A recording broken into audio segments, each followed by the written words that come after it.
Welcome to my YouTube channel. मेरे प्यारे बच्चों, आज का जो सेशन मैंने लाया है इसमें मैंने नीट का काफ़ी बेहतरीन क्वेश्चन लाया है और हम जानते हैं कि आपका टाइम कम है, तो मैं बेस्ट क्वेश्चन करवाने वाला हूं। और ये सभी क्वेश्चन मतलब टॉप लेवल का अगर बच्चा आता है तो इस क्वेश्चन में श्योर गलती करता है, तो मैं एक को डेप्थ में समझाऊंगा। बोला है, two particle are thrown horizontally in opposite direction from a tower of height 20 meter with speed 9 meter per second and 4 meter per second at time t. Velocity vector seems to be mutually perpendicular to be separation between two particles at this instant and height of object from ground, and this instant is h1 and h2. Based on the above information मुझे बताना है कि correct option क्या होगा। तो देखिए, काफी बेहतरीन क्वेश्चन है ये। नीट के एग्जाम में जेई के लिए तो ये कोई खास क्वेश्चन नहीं कहलाएगा। सपोज कीजिए एक टावर है, ठीक है। अब टावर से एक बॉल को आप प्रोजेक्ट किए हैं, तो टावर से आप दो डायरेक्शन में बॉल को प्रोजेक्ट किए हैं। एक इस डायरेक्शन में बॉल को प्रोजेक्ट किए हैं, और एक जो बॉल को हम प्रोजेक्ट किए हैं वो राइट साइड डायरेक्शन में प्रोजेक्ट किए हैं। तो इसका जो वेलोसिटी है ना, फर्स्ट वाले का 9 मीटर पर सेकेंड है, ये आपका 9 मीटर पर सेकेंड है। और सेकेंड वाले का है 4 मीटर 4 मीटर पर सेकेंड। अब क्या पूछा है कि किस इंस्टेंट पे वेलोसिटी वेक्टर जो होगा वो परपेंडिकुलर होगा। तो पाथ देखिए, इसका जो पाथ होगा कहीं कुछ ऐसा पाथ होगा, ठीक है ना।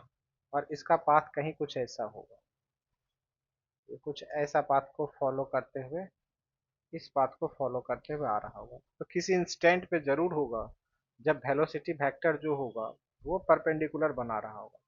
तो सपोज कीजिए मैं मानता हूँ यहाँ पे कि वेलोसिटी वेक्टर जो है वो एक दूसरे के साथ परपेंडिकुलर बना रहा होगा इस इंस्टेंट पे, ठीक है। इस इंस्टेंट पे हम मानते हैं वेलोसिटी वेक्टर एक दूसरे के साथ क्या हो रहा होगा, परपेंडिकुलर बना रहा होगा। समझिए ये 90 डिग्री है, ठीक है।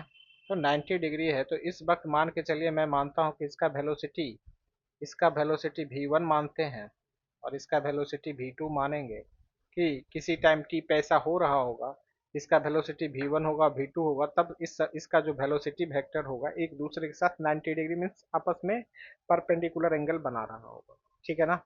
तो परपेंडिकुलर एंगल बना रहा होगा तो मैं v1 लिख सकता हूँ। v1 वेक्टर अगर मैं लिखूंगा वेक्टर फॉर्म में तो क्या होगा, v1 वेक्टर होगा, आपका x में वेलोसिटी कितना है, 9 है, तो 9 आई कैप होगा। और साथ में जब ये नीचे गिर रहा है तो क्या लिखेगा, -g t1।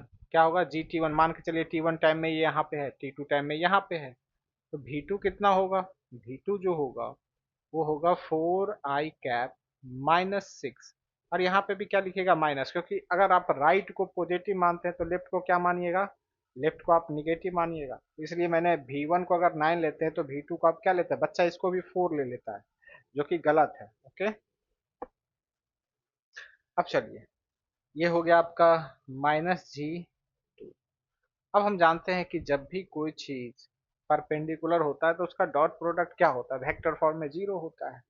तो पहला केस क्वेश्चन को सॉल्व करना है तो इसके डॉट प्रोडक्ट को क्या कीजिएगा, v1 और v2 के डॉट प्रोडक्ट को आप क्या कीजिएगा, जीरो कीजिएगा। तो अगर हम इसको जीरो करेंगे तो ये क्या होगा, 9 i cap -g t1 -g T one J cap, इसका डॉट प्रोडक्ट कर रहे हैं -4 i cap -g T one, क्योंकि दोनों सेम टाइम में है तो इसको भी टी वन लीजिए, t1 j कैप, इसका डॉट प्रोडक्ट होगा जीरो।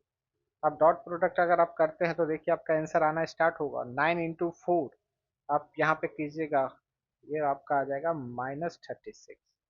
ओके, ये आपका आएगा -36। और यहाँ पे आप इसका डॉट प्रोडक्ट करते हैं तो जी जी का ये प्लस हो जाएगा और ये बन जाएगा g t1 का स्क्वायर इक्वल टू कितना होगा, जीरो। मीन्स g t1 का स्क्वायर जो होगा वो आपका आ जाएगा 36। तो t1 square equal to how much, t1 square equal to 36/g, और we take as a value of g as a 10। तो ये आपका आ रहा है 3.6, ठीक है ना। ये कितना रहा है आपका 3.6। ये आपका सॉरी जी स्क्वायर भी होगा ना, ये जी स्क्वायर, तो ये जी स्क्वायर आपका हो गया, तो ये हो गया 100। तो 30 ये 0 पॉइंट कितना आ गया, 0.36 आ गया, ठीक है ना। तो आप यहाँ से आपको T1 चाहिए, तो T1 इक्वल टू क्या होगा, रूट अंडर 0.36 मीन्स 0.6 सेकेंड, मतलब ऑप्शन 1 जो है अपना वो करेक्ट है। ओके। फिर पूछा है this separation between two particle. Separation between two particle का मतलब क्या होता है, ये चीज समझिए। ये दोनों पार्टिकल के बीच का सेपरेशन है, तो सेपरेशन किसके कारण हो रहा होगा, सेपरेशन दोनों का एक्स कंपोनेंट के कारण हो रहा होगा, दोनों उल्टे में जा रहा है, तो दोनों के रिलेटिव वेलोसिटी को ऐड कीजिए। तो सेकेंड में अगर हम लिखेंगे सेपरेशन बिटवीन टू पार्टिकल, तो ये कितना आने वाला है, सेपरेशन बिटवीन टू पार्टिकल जो होगा वो आपका आने वाला है V1 प्लस V2, ठीक है ना। ये आपके आने वाला है V1 प्लस V2 और टाइम T1, इतने टाइम में ही तो पूछा है। तो V1 का वैल्यू आपके पास कितना है, 9 है, और ये आपका अपोजिट है तो 4 है, और यहाँ पे T1 का वैल्यू 0.6 है, तो ये हो गया आपका 13 × 0.6, कैलकुलेट कीजिएगा तो ये आपका 7.8 मीटर है ना। फिर बोला height H1 and H2 equal to, तो H1 H2 जो होगा वो कहाँ से पूछा है, ग्राउंड से पूछा है। तो आप पहले क्या कीजिए, ये पता कर लीजिए कि ये कितने हाइट पे है, यहाँ से पहले हाइट निकाल दीजिए, ठीक है ना। अब 20 में से माइनस कर देंगे तो ये हाइट आप निकालना बिल्कुल ईजी है। तो ये हाइट आप कैसे निकालिएगा, -12 जी T1 स्क्वायर से। आप यहाँ से इसको सॉल्व करते हैं तो ये आपका आ जाएगा हाफ, जी का वैल्यू आपका कितना है 10 है, और टी का वैल्यू आपका है 0.6 का होल स्क्वायर, 0.6 का होल स्क्वायर मीन्स 0.36। तो आप यहाँ से इसको कैंसिल कीजिए, 5 है, तो ये 5 × 0.36, ये आपका हो जाएगा 1.8 मीटर, मतलब ये ऊपर से 1.8 मीटर है। तो H1 H2 किससे निकाला जाता है, ग्राउंड से लिया जाता है। अगर हम यहाँ से ग्राउंड से देखेंगे तो टोटल हाइट टावर का 20 मीटर है, तो 20 में से अगर आप 1.8 को माइनस कर लेते हैं तो क्या आपका आंसर आ जाएगा, 18.2 आएगा कि नहीं आएगा, 18.2 मीटर आएगा। आपका 1 सही है, 2 सही है, 3 सही है, 4 सही है, मतलब all of the these is your right answer. काफी बढ़िया क्वेश्चन है, पेपर में आएगा तो बहुत बच्चा इसमें कंफ्यूज होगा, ठीक है ना। फास्ट आप कर सकते हैं, ये आप पे डिपेंड है। इस क्वेश्चन को मैं चाहूँ तो 20 सेकेंड में भी कर सकता हूँ, कोई टफ क्वेश्चन नहीं है। चलिए ये क्वेश्चन, रिवर बोट में एक्चुअली में क्या होता है ना, कि रिवर बोट प्रॉब्लम में बच्चे को सबसे ज़्यादा प्रॉब्लम होती है। क्यों होती है, कि रिवर पेट में थोड़ा सा वेक्टर का यूज होता है तो बच्चा इसमें फंसता है। तो चलिए हम देखते हैं इसमें क्या होगा।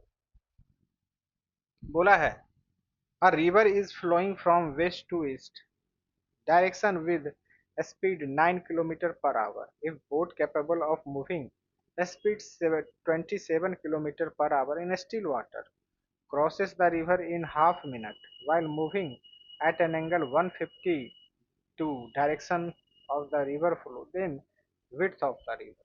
तो देखिए ये क्वेश्चन सिंपल है, कोई ज़्यादा टफ नहीं है, लेकिन एक्चुअली में है ना इसमें बच्चा डर जाता है कि रिवर बोट में हम कैसे करेंगे, लॉजिक से चलेंगे ना।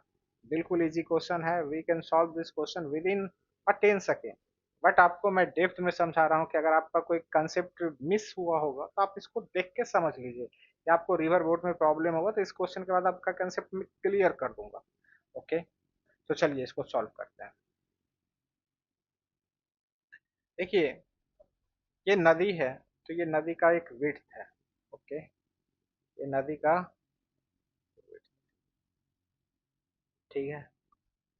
अब ये आपका डी है, ये डी है, ठीक। अब बोला है a river is flowing in east with 9 km/h, तो ये आपका रिवर 9 km पर आवर से फ्लो कर रहा है। This is the direction of river west to east की तरफ। अब देखो यहाँ पे आपका मीटर में है, तो क्या आप इसको कन्वर्ट कर सकते हैं, ये 27 किलोमीटर पर आवर है, तो आप कोई भी में किलोमीटर है या मीटर है, आप किसी में भी कन्वर्ट कर सकते हैं। तो ये हो जाएगा आपका 9, ये इतना है। उसके बाद बोला है बोट इज कैपेबल। अब बोट इज कैपेबल, अब बोट क्या है, 27 किलोमीटर पर आवर से जा सकता है स्टिल वाटर में, और स्टिल वाटर में ये जा रहा है कितने से, स्टिल वाटर में ये जा रहा है 27 किलोमीटर पर आवर से, 27 किलोमीटर पर आवर से। कितना एंगल बना रहा है, 150 डिग्री का एंगल बना रहा है, मतलब ये एंगल तो आपका 90 है, तो ये एंगल कितना होगा, 60 डिग्री होगा, है ना। और बोल रहा है कि crosses the river in half minute, half minute में इस रिवर को क्रॉस कर रहा है। ठीक है, हाफ मिनट में इस रिवर को क्रॉस करवाइए, डी मान के चलिए रिवर का विड्थ और उसको क्रॉस कर रहा है। तो एक चीज हमें बताना है कि जो ये क्रॉस करेगा, ये क्रॉस करेगा किसके वजह से करेगा बताइए, ये क्रॉस तो करेगा, वो करेगा आपका ये, तो यहाँ पे देखिए बोर्ड का दो कंपोनेंट टूटेगा, एक कंपोनेंट इधर वाला होगा VBR, इसको हम बोलते हैं VBR, velocity of boat with respect to river, VBR। ये क्या हो जाएगा बताइए, cos 60 डिग्री।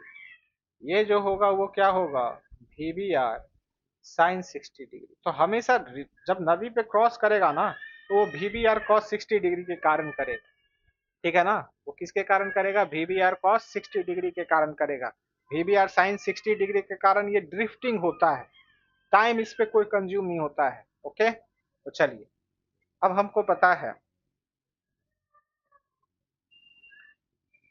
कि टाइम, तो D इक्वल टू आप क्या लिखेगा, D इक्वल टू लिखिएगा VBR cos 60 डिग्री, और यहाँ पे आपका क्या है, टाइम, टाइम है आपका ये कितना है, 1 मिनट, ठीक है ना। ये टाइम आपका क्या है, 1 मिनट है। तो 1 मिनट को या तो सेकेंड में कन्वर्ट कर लीजिए, कितना देर में बोल रहा है कि 1 मिनट में क्रॉस करता है, तो सेकेंड में कर लेते हैं, वो बेटर है। या आवर्स में दिया है तो आवर्स में करके लास्टिंग में हम कन्वर्ट कर लेंगे कितना है। तो डी VBR आपका है 27, cos 60 का वैल्यू होता है 1.2, और मिनट है तो उसको आवर्स में हमको करना है, तो 1 मिनट कितने देर में कर रहा है, हाफ मिनट में, सॉरी हाफ मिनट है। तो हाफ मिनट को अगर हम ये, ठीक है, हाफ मिनट को आवर्स में कीजिएगा तो कितना से मल्टीप्लाई कीजिएगा, 120 से। आप मल्टीप्लाई करके बताइए, तो इसका मतलब हो रहा है कि डी जो आपका आ जाएगा ना, डी जो आपका आ जाएगा, डी आपका आ रहा है 13.5 अपॉन 120। किलोमीटर है, किलोमीटर को फिर हमको मीटर में कन्वर्ट करना है, तो 1000 कर लीजिए। तो यहाँ से आपका आ जाएगा